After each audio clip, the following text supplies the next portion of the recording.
dia, turma! Como é que vocês estão? Espero que vocês estejam bem. E vamos iniciar aí a nossa aula de literatura de hoje, tá? Lembrando que a gente está vendo aí o legado que a gente teve aí de grandes nomes, né, para a segunda geração modernista aqui no Brasil. A gente já viu muita gente bacana, né, muito escritor maravilhoso que enriquece aí a nossa literatura. E hoje, tá? Na aula de hoje a gente vai realizar um aprofundamento, tá? Direcionado a uma célebre figura, uma das, né, de tantas outras que a gente já viu e quanto a gente também já vai ver mais adiante, que é uma figura da segunda geração modernista, que vai ser Jorge Amado. Quem nunca ouviu falar ou quem nunca assistiu uma obra de Jorge Amado, né? Uma figura ilustríssima. Então, Jorge Amado, podemos dizer que ele é um escritor, tá? Nasceu aí em 1912 e veio a falecer em 2001, tá? Foi um dos maiores representantes que a gente tem da ficção regionalista brasileira, tá? Do segundo tempo modernista. E sua obra aí, ela é baseada, sobretudo, na exposição e na análise realista, tá? Dos cenários rurais e urbanos da Bahia. Então, ele era um baiano, tá? Então, a infância e a adolescência de Jorge Amado aí. Então, Jorge Amado de Farias nasceu na fazenda Auricídia, tá? Em Ferradas, no município de Itabuna, na Bahia, no dia 10 de agosto de 1912. Filho aí de Amando de Farias Eulália e Leal Amado, que eram grandes fazendeiros de cacau, né? Que é uma das riquezas brasileiras, tá? Em janeiro de 1914, ele muda-se aí com a família para a cidade de Ilhéus, onde passou aí toda a sua infância. Então, com 11 anos, Jorge Amado ele vai estudar, ele passa a estudar no colégio Antônio Vieira, em Salvador, onde ele aprendeu aí o gosto pela leitura com o padre Cabral. E aos 12 anos de idade, ele fugiu do internato e foi aí para Itaporanga, tá, em Sergipe, onde ele ficou morando com o seu avô. Então, depois de alguns meses, seu pai mandou buscá-lo sem desejar voltar para a escola. Jorge foi plantar cacau, então ele não queria voltar para a escola. Então, o pai colocou ele aí na plantação de cacau. E depois de 6 meses no meio do povo, né, tomando conhecimento da incessante luta aí, fortemente dos fazendeiros, exportadores de cacau, iria marcar aí fortemente a obra do romancista, né? Então, a partir da convivência que ele teve, de observar os plantadores, o trabalho, as exportações, isso vai servir de inspiração para Jorge Amado estar trabalhando nas suas obras, tá? E em Salvador, ele ingressou aí no ginásio Ipiranga, tá? Onde fez o curso secundário. Então, ele ligou-se aí à Academia dos Rebeldes, que era um grupo de jovens chefiado por Pinheiro Viegas, que tinha como objetivo a renovação da literatura. Então, a gente pensar, tudo nessa época era na renovação da literatura, uma nova literatura, né? Então, sempre um autor ou outro está buscando por essa renovação. Então, a gente tem aí que Jorge Amado, depois ele vai dirigir alguns jornais, tá? A Pátria, o Jornal Oficial, a Folha, fundando aí por ele que contestava a pátria. Com 14 anos, ele veio a estrear na revista A Luva, com um poema de feições modernistas. Então, ele era frequentador aí de candomblés, tá? Desde muito cedo. Então, Jorge Amado, ele tornou-se amigo dos pais de santo, perseguidos naquela época pela polícia, né? Em seus livros aí, que a gente vai ter Jubiabá e Tenda dos Milagres, esses fatos são bem relatados de forma aprofundada mesmo, esse quesito dessa religiosidade, né? E ainda com 14 anos, começou a trabalhar no Diário da Bahia, depois em O Imparcial. Então, vejam que ele logo cedo ingressou aí na sua vida literária, né? E teve aí grandes conquistas, que a gente pode dizer, e grandes contatos, muito jovem ainda. Sem falar na criatividade, no olhar intelectual que ele tinha sobre esse assunto. E a gente vai ver que os primeiros romances de Jorge Amado, né, em 1930, quando ele muda-se aí para o Rio de Janeiro, em 1931 ele ingressa na Faculdade de Direito, e em 1932 ele publica aí o seu primeiro romance, O País do Carnaval, que narra aí a tentativa frustrada de um intelectual brasileiro de formação europeia, que participava da vida política e cultural brasileira, né? Então, tendo fracassado, aí ele regressa, né, ele regressa à Europa. Em 1933, ele lança o segundo livro, Cacau, que teve aí vários exemplares vendidos na época. E em 1936, Jorge foi preso por pertencer aí à Aliança Libertadora Nacional, a ANL, junto com outros intelectuais, tá? Entre os quais, que vai junto com ele aí, vai ser Graciliano Ramos, por contestar o governo ditatorial de Getúlio Vargas. Então, muitos desses artistas que a gente já vem discutindo aqui, e que ainda vai discutir, a gente já percebe que vai ter muitos confrontos políticos, né? Na época, muitos deles, a maioria deles, foram presos, justamente por ter um pensamento totalmente contrário a um pensamento, comportamento ao governo da época, que era o governo totalmente ditatorial de Getúlio Vargas, tá? Aí, em 1937, ele vai publicar uma das suas grandes obras, tá? Que vai ser Capitães de Areia, que retrata a vida aí de menores delinquentes da Bahia. Então, a obra aí é apreendida pela censura do Estado Novo, que é o DIP, que é o órgão de repressão da liberdade da imprensa do governo Vargas, né? Vargas criou esse grupo para fiscalizar tudo aquilo que viesse a fazer qualquer denúncia ou que atingisse até o próprio governo dele, né? Então, o DIP, ele apreendeu esse livro de Jorge Amado, Capitães de Areia, por censura, tá?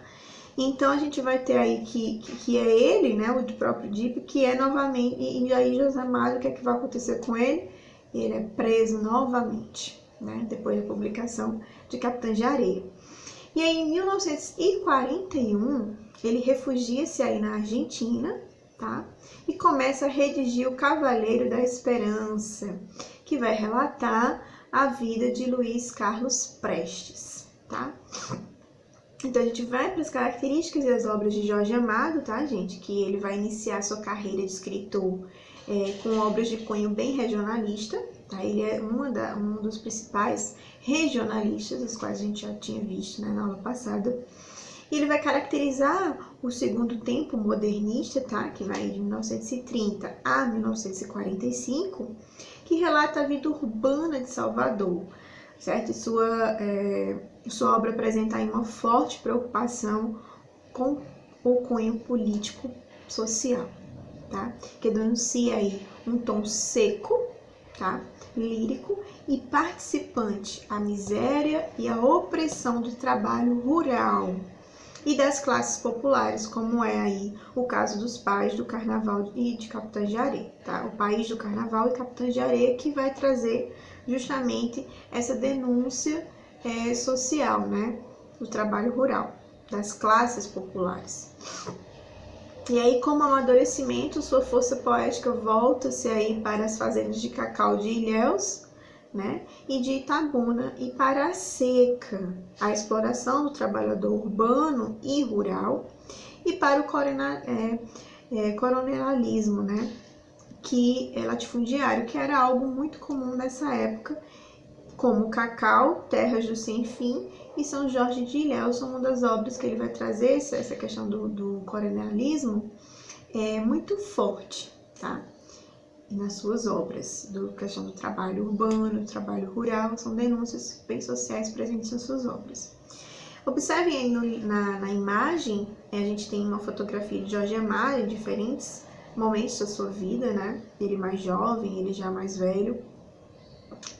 Essas são algumas imagens do nosso querido Jorge Amado. E aí a carreira, né, na política, sim, na política, ele se tornou aí deputado federal, né, de volta ao Brasil em 1945, E ligado ao Partido Comunista, Jorge Amado aí ele foi eleito a deputado federal por São Paulo, tá? Em 1948. Tem seu mandato cassado e vai residir em Paris.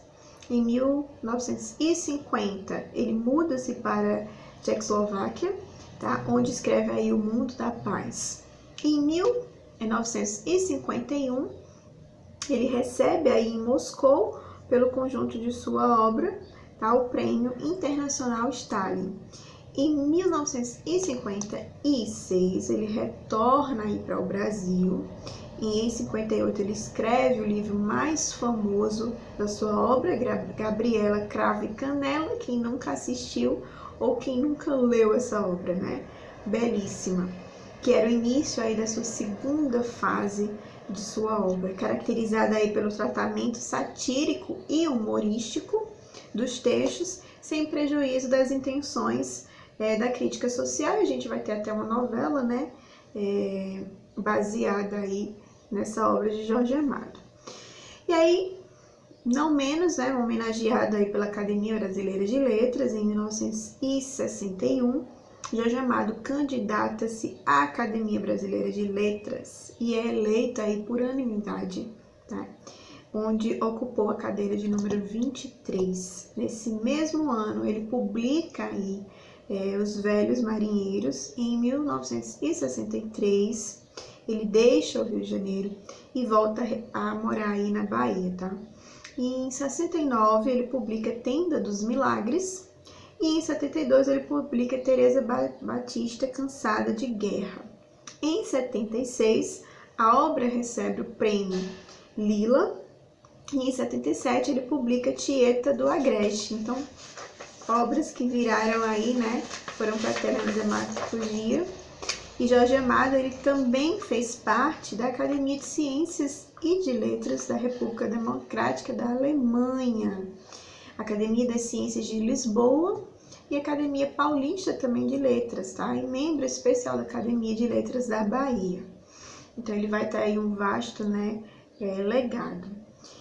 E a família e amigos, né, de Jorge Amado. Jorge Amado foi casado com a escritora Zélia Gattai, em 1916. Ela nasceu e veio a falecer em 2008. Aos 63 anos, né, ele começou a escrever as suas memórias anarquistas, graças a Deus, a que se seguiram. Um Chapéu para Viagem, Senhora Dona do Baile, Jardim de Inverno e entre outros. E Jorge e Zélia, né, eles tiveram aí 2 filhos, Jorge e Paloma. Podemos dizer que em sua velhice o casal vivia cercado de amigos, e entre eles o Federico Fellini, Yves Montand, Jorge Seprum, Alberto Moravia e os imortais Pablo Picasso, Oscar Niemeyer, Vinícius de Moraes e Jean-Paul Sartre. Então, assim, os amigos dele, né? E Simone de Beauvoir, né? Então, vamos dizer que os amigos dele não eram qualquer amigos, né, gente? Ó, tanto de gente legal e bacana e importante, tanto para literatura, para pintura, para cultura, né? Enfim, então Jorge Amado, ele teve aí uma gama de amigos bem importantíssimos. Então, entre as suas obras adaptadas para a televisão, né, cinema e teatro, a gente vai ter várias obras aí, né? A gente tem, Dona Flor e Seus Dois Maridos, né, uma obra que foi adaptada, Gabriela Cravo e Canela, Tenda dos Milagres e Tieta do Agreste. Então, essas obras aí vieram ser adaptadas para a televisão e para o cinema também, tá? Jorge Amado, ele veio falecer em 6 de agosto e seu velório foi realizado no Palácio da Aclamação, em Salvador. Ele foi cremado, suas cinzas foram jogadas ao pé de uma mangueira, lá na sua casa mesmo, na Bahia, tá?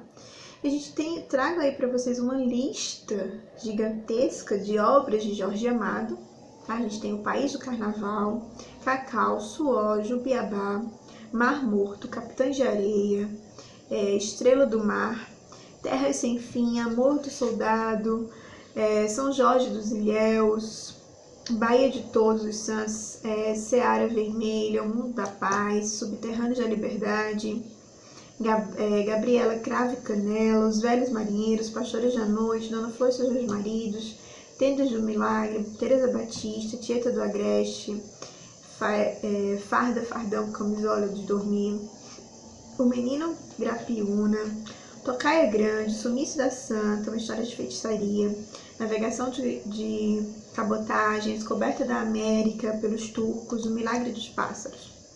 E aí, dentre os números, né, os inúmeros aí, trabalhos publicados de Jorge Amado, nós vamos apenas analisar 3 obras, tá? Que são elas aí, Capitães de Areia, que foi uma obra de 1937, Gabriela Cravo e Canela, que foi uma obra de 1958, e Dona Flor e seus dois maridos, que é uma obra de 1966, tá? Então, na aula de hoje, nós vamos nos deter apenas a Capitães de Areia, tá? Vamos fazer uma análise da obra de Capitães de Areia, onde eu vou estar ressaltando para vocês a análise, junto com alguns trechos, tá? Então, a análise da obra, né, Capitães de Areia, é um romance de 1937, do escritor brasileiro Jorge Amado. O livro retrata aí a vida de um grupo de amigos de crianças, tá, que são abandonadas. Elas lutam e roubam para sobreviver na cidade de Salvador, na Bahia. A obra está inserida na segunda fase, como eu falei, do modernismo, quando a literatura ela passa aí a focar em questões sociais, tá? O grupo de menores aí abandonados se chama Capitães de Areia, né? E rege aí o meio em que está sendo exposto. Diante da fome e do abandono, eles roubam e, devido à pressão e à tortura policial, se organizam em uma gangue violenta pelas ruas de Salvador. Tá? E o princípio do romance, né, começa aí com as cartas. O romance começa com várias cartas que são publicadas no Jornal da Tarde sobre o grupo do Capitães de Areia, que assolam a cidade de Salvador em seus furtos. A linguagem das cartas e a descrição de como eles são publicados no jornal já dão mostras de como os menores abandonados eram tratados pelos órgãos policiais, a visão policial desses meninos, né? Então, o jornal descreve um assalto praticado aí pelos Capitães de Areia e pede uma ação da polícia e do juizado de menores. A polícia responde que espera a ordem do juizado e o juizado responde dizendo que cabe a ele levar os meninos à justiça e ao reformatório depois das ações políticas. E aí a gente vê que em seguida, né, a carta segue a carta da mãe de um menino internado no reformatório, contando aí os abusos que as crianças viviam dentro da instituição.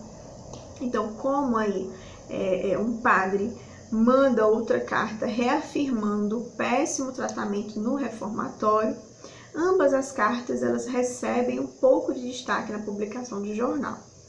A carta que segue que é de um diretor do reformatório, que se defende das acusações e convida o jornal a enviar um repórter para visitar a instituição. A carta do diretor recebe um bom destaque no jornal, que depois publica uma matéria elogiando o trabalho do diretor do reformatório, tá? Então, o cenário aí do romance na Bahia de Omolu é um orixá da varíola e de outras doenças contagiosas. O cenário do romance é uma Bahia dividida aí entre pobres da cidade baixa e ricos, né, da cidade alta. O contraste social, gente, está presente aí durante todo o livro, durante toda a obra, tá? Porém, um dos mais marcantes contrastes que a gente vai observar é a epidemia de varíola que varreu aí a cidade na época. Observem esse trechinho retirado da obra que diz o seguinte: Omolu tinha mandado a bexiga negra para a cidade alta, para a cidade dos ricos, né?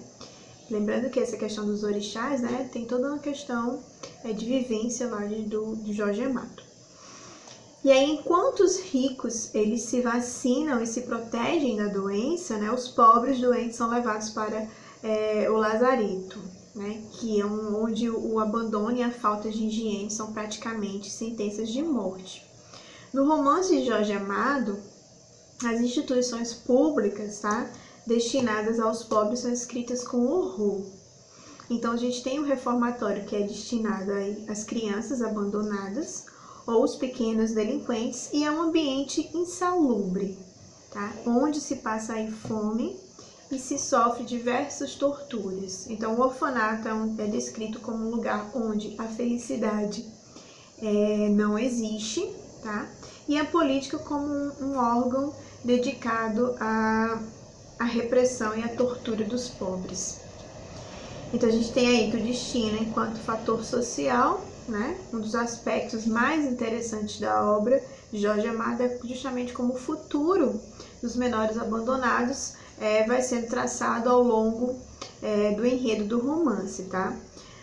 Bom, e aí a gente tem que o meio não vai servir somente para explicar como eles se tornam delinquentes, mas para traçar o futuro que os espera, tá? Então a gente vê aí o que isso significa, que todas as crianças terão o mesmo destino, né? Então eles estão inseridos naquele meio e, consequentemente, eles vão ter um destino bem parecido, bem próximo. E aí o autor, né, sabe explorar as nuances da vida de cada personagem, né? Cria aí um fundo para cada um, um futuro para cada um, como se tudo já tivesse tratado e acertado, somente à espera de acontecer. Então era algo que era determinado, que já era certo. Então logo podemos aí inferir que o fato de que cada garoto tem suas peculiaridades, né, que se diferenciam um dos outros, torna o livro de Jorge Amado uma obra literária de grande valor e não apenas um romance social panfletário, né? Todas essas características estão aí no romance ligadas ao meio social dessas crianças e ao seu passado. Então, como eles vivem na rua desde muito cedo, sem paz, sem cuidado, sem atenção, sem carinho, eles são tratados como adultos pelos moradores, né? Pela sociedade, e o narrador também traz isso na obra, né? Então o narrador ele coloca aí essa característica desses meninos, né? Então desta forma suas escolhas aí têm um impacto real na narrativa e no seu destino, do mesmo modo que acontece com os adultos, tá?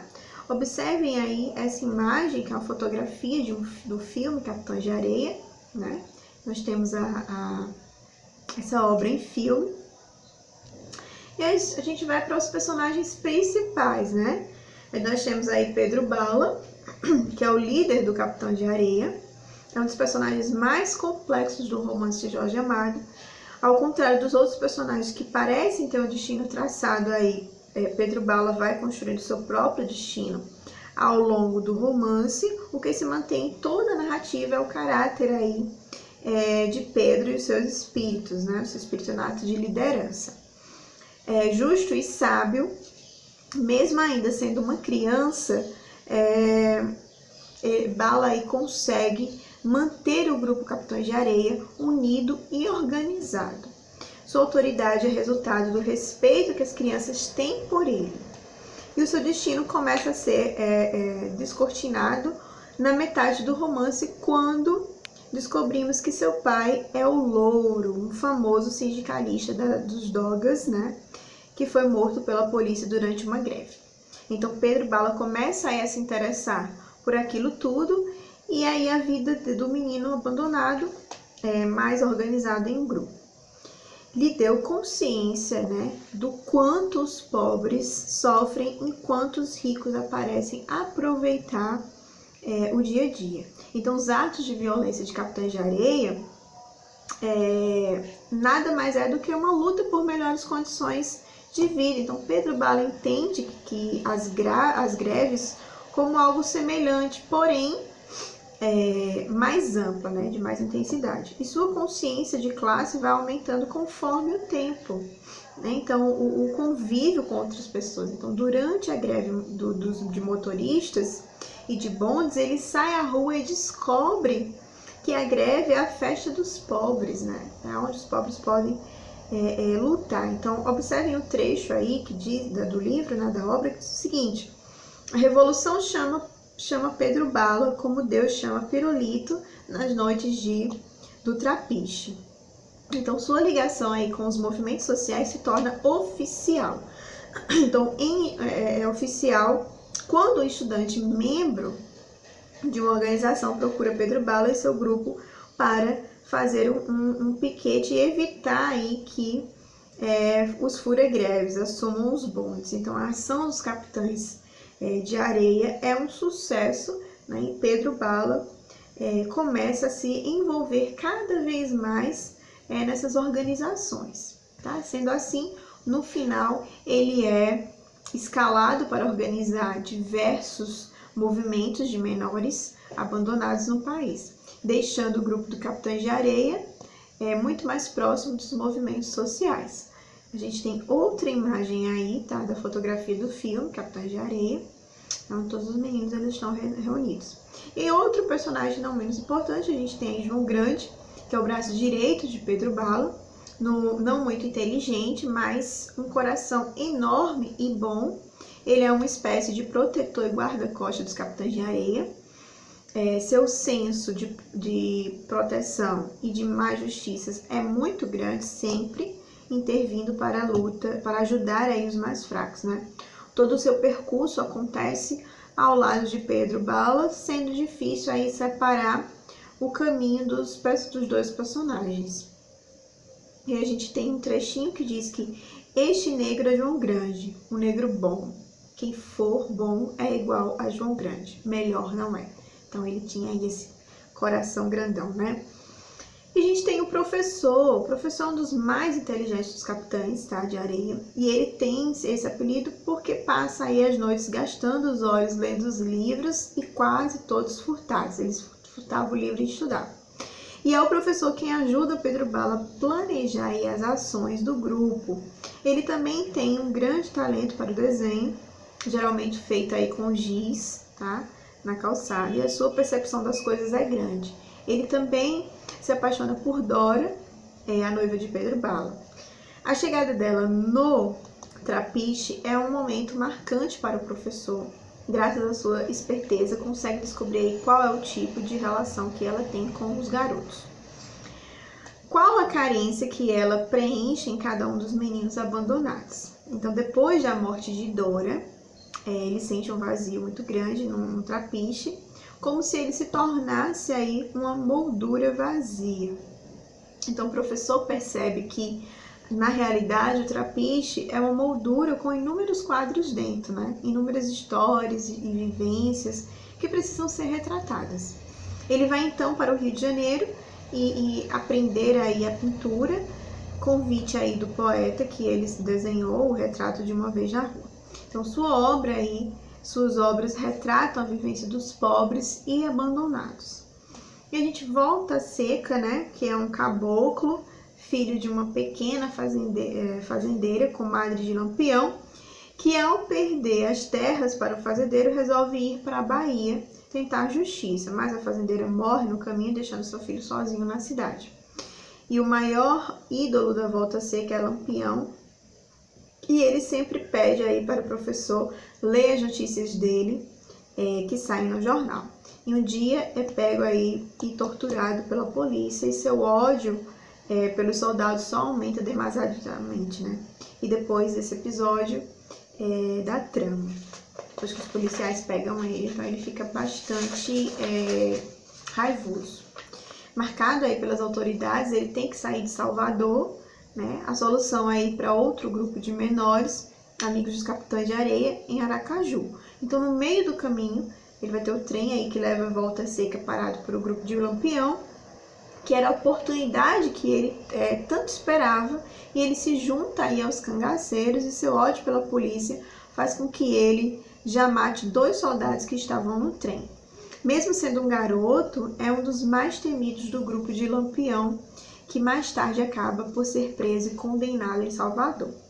E aí a gente tem Sem Pernas, que é um garoto coxo, que nunca teve amor algum ou afeto, nem mãe, nenhuma mulher. Seu papel principal no grupo era se identificar nas casas dos ricos, para depois os capitães de areia assaltarem. Sem Pernas, né, vive com ódio, tem um pesadelo constante de quando foi para o reformatório, chicoteava aí e riam enquanto mandavam correr em círculos.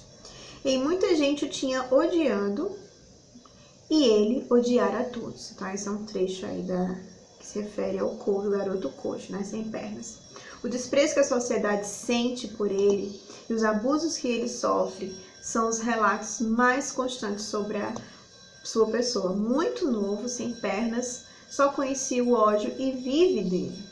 Em um assalto, né, que deu errado, ele se vê aí perseguido por muitos guardas, sem conseguir correr muito.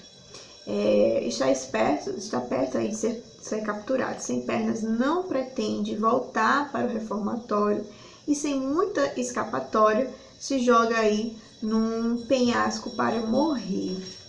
E aí a gente tem Pirulito, né, que é um dos influenciadores, influenciados pela visita de José Pedro, um humilde padre aí, que tenta sempre estar ajudando os capitães de areia, mesmo que as suas ações não sejam aí aceitas pela igreja, obviamente, né? Então ambos os personagens eles sentem o chamado de Deus, porém também entendem a miséria e a vida dos pobres, né?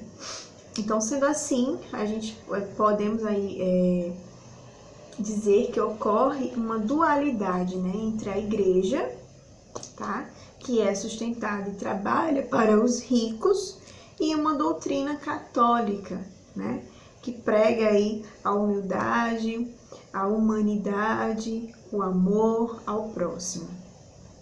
E é amplamente explorada aí no romance por meio destas duas figuras, tá? Pirulito acaba se tornando frade e catequiza aí menores abandonados. E a gente tem Gato, que é a figura do golpista que sempre anda arrumado e busca imitar os galãs que vê no cinema, e ainda menino arranja aí uma prostituta como amante e lhe arranca aí dinheiro como um pequeno caftão. E ele joga aí baralho, né, marcado, e faz todo tipo de golpe e acaba indo para Ilhéus com a sua amante, onde se torna aí conhecido por diversos golpes aplicados em fazendeiros ricos. E a gente também vai ter o personagem Boa Vida, tá, que podemos dizer que esses é o menino malandro, tá, que adora violão, capoeira e nas ruas de Salvador. A malandragem anda junto aí com o seu bom coração e ele cumpre com muitas dificuldades o seu destino de se tornar um dos grandes malandros da cidade de Salvador. Então, o Jorge Amado e o romance social, né? Essa é uma peculiaridade, uma marca aí dele, que a posição assumidamente de esquerda e membro do Partido Comunista Brasileiro, Jorge Amado sempre aí se engajou em questões voltadas para a sociedade, questões sociais. E a sua literatura é um reflexo, tá, de sua atitude na prática aí, né, da política em Capitães de Areia, e é um grande exemplo disso, né? A obra é um grande exemplo disso. Então, a questão da falta de oportunidade, da desigualdade social como um motor da violência e da abordada durante toda a obra, em todo o seu romance. Ele vai falar justamente de como que a violência ela é um motor para a vida de muitos jovens daquela época, né, na sua obra. Então podemos inferir aí que outras lutas sociais, como o direito à greve, aparecem pontualmente ao longo da sua narrativa, tá? E tem até um trecho que diz aí, ó, a greve é a festa dos pobres, né? O termo político é tão presente no romance que ele chegou a ser proibido e queimado em praça pública durante o regime novo. E ainda hoje, alguns críticos consideram o livro panfletário, né? Então, a obra ela traz muito essa questão política muito viva, né? E o contexto histórico em que o livro foi escrito, né, para que a gente entenda por que ele causa tanta repercussão assim. O livro de Jorge Amado foi escrito no final da década de 30, uma época conturbada no mundo, com grandes divisões, né, entre a direita e a esquerda. No Brasil, o Estado Novo de Vargas como regime nazista. Então, enquanto nascia em meio a uma população, uma consciência de classe, né, um momento político conhecido por Estado Novo ficou marcado pelo nacionalismo, né, e o anticomunismo e o autoritarismo. Jorge Amado foi preso 2 vezes, como eu falei para vocês, durante o governo de Getúlio Vargas, e escreveu um livro aí sobre as torturas praticadas pela violência durante esse período, tá? Então, no sertão baiano, Lampião e seu bando representavam uma força social que lutava aí contra o latifúndio, contra a figura do fazendeiro coronel.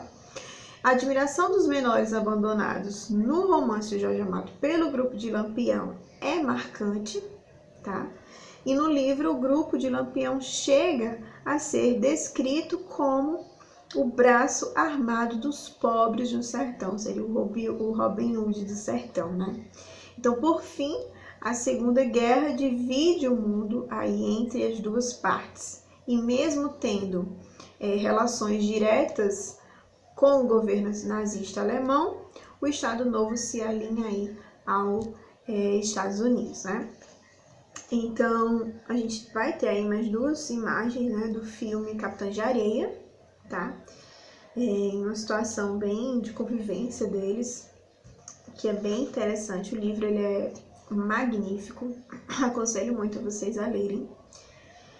E espero que vocês tenham entendido a aula de hoje, tenham entendido e conhecido um pouquinho sobre Jorge Amado, que tem aí uma importância gigantesca para o segundo legado da geração modernista aqui no Brasil, tá?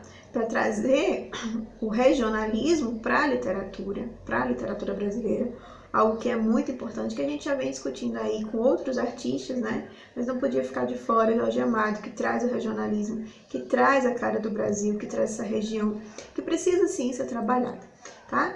Então, qualquer dúvida, já sabem, estou aqui para ajudar vocês, para auxiliar vocês.